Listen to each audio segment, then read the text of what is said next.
नमस्कार, आप देख रहे हैं मीडिया। इस वक्त मैं नॉर्थ एवेन्यू पहुंच चुकी। आप जिस तरह देख रहे हैं, जानते होंगे कि राज्यसभा के सांसद संजय सिंह के निवास पर हम यहां पे मौजूद हैं। जिस तरह अशोक कमांडो भूतपूर्व सैनिक प्रकोष्ठ आप प्रदेश के आज पोस्ट दी गई। आज हमारे सर, आज संगठन के सभी कार्यकर्ता आज आपसे मिलने आए हैं, आपको माला अर्पण करके स्वागत कराया। आपका क्या कहना चाहेंगे इस अवसर पर? देखिए, कमांडो अशोक जी कारगिल युद्ध के समय और दक्षिण अफ्रीका की शांति सेना में अपने पराक्रम का परिचय दे चुके हैं। भारत माता की रक्षा के लिए लंबे समय तक देश की सेवा की, सेना में सेवा की, और अब आम आदमी पार्टी के पूर्व सैनिक प्रकोष्ठ का इनको प्रदेश अध्यक्ष बनाया गया है।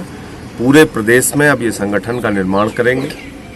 ऐसे युवा, ऐसे पराक्रमी, ऐसे होनहार लोगों को जरूरत है देश की, और मैं समझता हूं इन्होंने सेना में रह के जो देश की सेवा की, अब आम आदमी पार्टी परिवार में शामिल होकर और ये बड़ी जिम्मेदारी लेकर ये पूरे उत्तर प्रदेश में आम आदमी पार्टी को मजबूती देंगे। जिस तरह सर आप देखा जाता है कि अग्निवीर के बारे में आज पूरे देश में विरोध हो रहा है, इसके बारे में आपका क्या? अग्निवीर युवाओं को अग्नि में झोंकने की योजना है मोदी जी की, और इसके खिलाफ युवाओं में आक्रोश है। भारत माता की रक्षा के साथ मोदी सरकार ने गद्दारी की है, और लोग जवाब देंगे इसका। सर, आज संजय जी से मिलने आए हैं, उनको माला पिराकर स्वागत किया, क्या विषय रहा, कैसा लग रहा है? जी, दरअसल आदरणीय संजय भैया ने मुझे उत्तर प्रदेश का पूर्व सैनिक प्रकोष्ठ का प्रदेश अध्यक्ष बनाया है। उसी के लिए भैया का मैं शुक्रिया अदा करने के लिए आया था। जी, पूरी टीम साथ पहुंचे हैं, कैसा जोश है युवाओं में आज? देखो, दरअसल जिस तरह से एक माहौल बना हुआ है पूरे भारत देश के अंदर अग्निपथ, अग्निवीर को लेकर के, तो कहीं ना कहीं यदि जमीनी स्तर पे आप देखने की कोशिश करोगे तो आदरणीय संजय सिंह जी पूरी तरह से फाइट कर रहे हैं, जो कि देश के युवाओं के पक्ष में खड़े हुए हैं, और उन्होंने ही कहीं ना कहीं भाजपा को झुकाया हुआ है। जिस तरह से आक्रोश चल रहा पूरे देश के अंदर, युवा सड़कों पे हैं, और कितनी ऐसी घटनाएं हो रही हैं देश के अंदर सिर्फ किसकी इस योजना के खिलाफ हो रही हैं। तो भारतीय जनता पार्टी को भी सोचना चाहिए कि जो योजना भारत के नौजवानों के हित में है ही नहीं, ऐसी योजना क्यों लेकर के आ रही हो। पहले किसान आंदोलन, अभी दोबारा ये अग्निपथ योजना, क्या लगता है भाजपा इस देश को किस संकट में ले जाएगी? देखो, बहुत अच्छा सवाल आपने किया है। दरअसल आप पूरी योजना 2014 से 2012 तक का निकाल के आप देखोगे तो भारतीय जनता पार्टी की कोई भी योजना ऐसी नहीं लगेगी जो वाकई देश के लोगों को ये लगा हो कि ये हमारे हित में है। चाहे वो किसानों का काला कानून रहा हो, ये जीएसटी रहा हो, या फिर नोटबंदी रहा हो,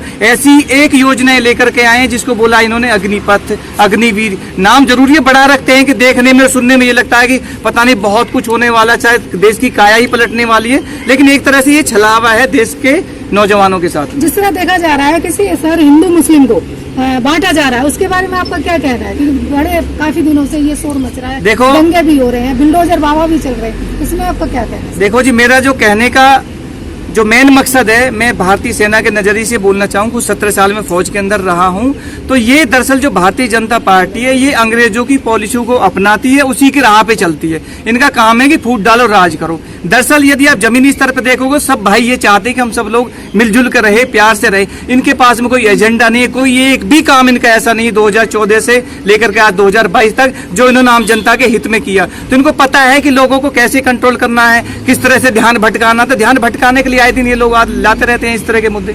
सरकार और प्रदर्शनकारियों के बीच जो आम जनता का नुकसान हो रहा है, गाड़ियां जलाई जा रही हैं, उस पर आप क्या कहना चाहिए? देखिए, दरअसल आपको और हमको ये सोचना जरूरी है कि इस तरह के हालात, इस तरह का माहौल बनता कौन है, क्यों बनता है, कौन लेकर के आता है। यदि इस तरह की ये योजना भारतीय जनता पार्टी ना लेकर के आए कि इस तरह के जो हादसे हो रहे हैं वो हो ही ना, तो जो मूल जड़ है वो तो भारतीय जनता पार्टी की योजना है, उसकी पॉलिसी है, जिसको लेकर के लोग विरोध करते हैं। तो उनकी भी मजबूरी है सड़कों पे आना।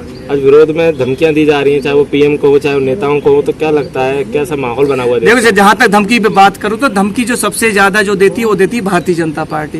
कितनी ऐसे निर्दोष लोग हैं जो जरा सा मुंह भी खोलते हैं लोकतंत्र के अंदर तो उनको जेल भेज दिया जाता है, या फिर ईडी भेज दी जाती है, सीबीआई जांच उन पर बिठा दी जाती है। तो धमकी देने का काम तो भारतीय जनता पार्टी करती है, और कोई ऐसी पार्टी नहीं इस देश के अंदर। अब क्या करना चाहेंगे आप जनता के लिए अंत में?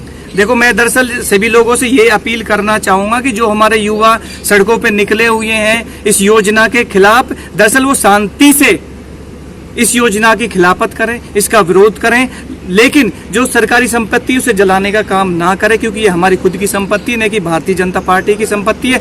और इतना जरूर है कि आप लोग यदि विरोध कंटिन्यू करेंगे, जोरदार तरीके से करेंगे, तो सरकार घुटने पे आएगी और इस अग्निपथ योजना को जरूर वापस लिया जाएगा। भी मौजूद है, उनसे भी हम पूछते हैं कि जिस तरह आज एक पोस्ट दी गई, सर आपका क्या कहना है कमांडो सर के लिए? नहीं, कमांडो सर बहुत मेहनती आदमी है।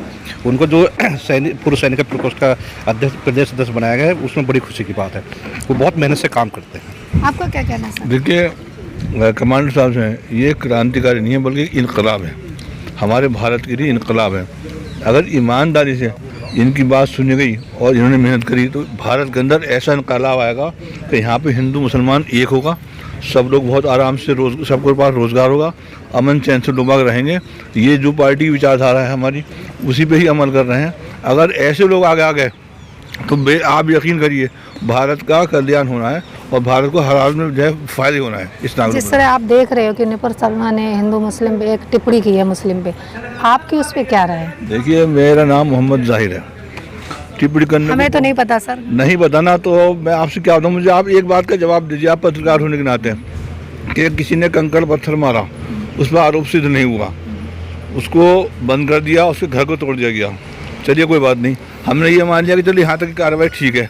लेकिन जब हिंदुस्तान फूंक दिया, ट्रेनें फूंक दी, पत्थरबाजी कर ली, तब ऐसा क्यों नहीं हो रहा? तो 100% हमारे दिल में इस बात का संशय है कि ये पार्टी खाली जो है मुस्लिम्स के साथ जो है जितना भी काम कर रही है सब बदले की भावना से काम कर रही है। इसमें कोई नहीं, अब कहने में कोई परेशानी नहीं है इस बात के लिए। पहले तो थी भी, अब तो गैर मुस्लिम भी इस बात को देख रहा है कि हाँ ये हमारे साथ नाइंसाफ़ी हो रही है। कंकड़ पत्थर वाले का घर ढा दिया और जिसने ट्रेनें फूंक दी, हिंदुस्तान फूंक दिया चौथाई, उसके लिए कुछ नहीं है या नहीं है? आप पत्रकार हैं, आप बता दिए अगर हम गलत बोल रहे हो तो हमें अंदर से हमें वो है शक भी है और हम गलत नहीं हैं, लेकिन हम खुल के नहीं बोलते। खुल के बोलेंगे तो शायद अंदर जाना पड़ जाए। अब आपने माइक सामने कर दिया, पता नहीं अंदर जाना पड़ जाए, कोई बात नहीं। लेकिन अब आप पूछ रही हैं तो थोड़ा बहुत खोला हूँ, पूरा नहीं खोलने का मैं। पूरा खुलूँगा तो बहुत ज़्यादा मेरे लिए फ्यूचर के नुकसान दे, मैं अकेला तो कोई बात नहीं। लेकिन थैंक यू सर। सर आपका क्या कहना है अशोक सर, जिस तरह आज एक पोस्ट उनको मिली है, आपको अशोक सर को पोस्ट मिली हुई है, इसके बारे में आपको क्या कहना है? नहीं सर, बहुत अच्छा है अशोक सर को जो पोस्ट मिली है, ये इस काम को बहुत मेहनत के साथ बढ़ाएंगे। अभी इनका हमने एग्जाम्पल जिला बिजनौर में देख लिया कि हमारा जिला बिजनौर कई साल से ठंडा पड़ा हुआ था। जब से अशोक जी को वहाँ का प्रभारी बनाया है तब से बहुत बढ़िया काम चल रहा है। हमें नए जिला अध्यक्ष के रूप में तेजपाल जी मिले हैं, जो बहुत ही कर्मठ हमारे साथी हैं, पुराने साथी हैं। सर आपका क्या कहना है? कमांडो सर हमारे एक ऐसे लीडरशिप पे काम करने वाले लोग हैं कि वो ज़मीनी हकीकत से जुड़ते हैं। डोर टू डोर जाकर के उन्होंने पार्टी का प्रचार किया है और जिला बिजनौर के अंदर देखा है लोगों ने कि दादरी में भी वही मौजूद। जी जिला बिजनौर के अंदर एक ऐसा संगठन तैयार कर रहे हैं वो, जो यूपी के अंदर नंबर 1 होगा। तो कमांडो के बारे में जितने भी सब कहा जाए वो कमी है। हाँ तुम कर दे क्या अच्छा बोल दो। अभी जिस तरह आपने देखा होगा कि सभी समर्थकों से हमने बात की और उन्होंने कमांडो सर को एकजुटता कहा कि हम कमांडो सर के साथ हैं और हमेशा साथ ही रहेंगे। आप देखते रहिए एम इंडिया न्यूज़, मेरे साथ सच के साथ। जय हिंद, जय भारत।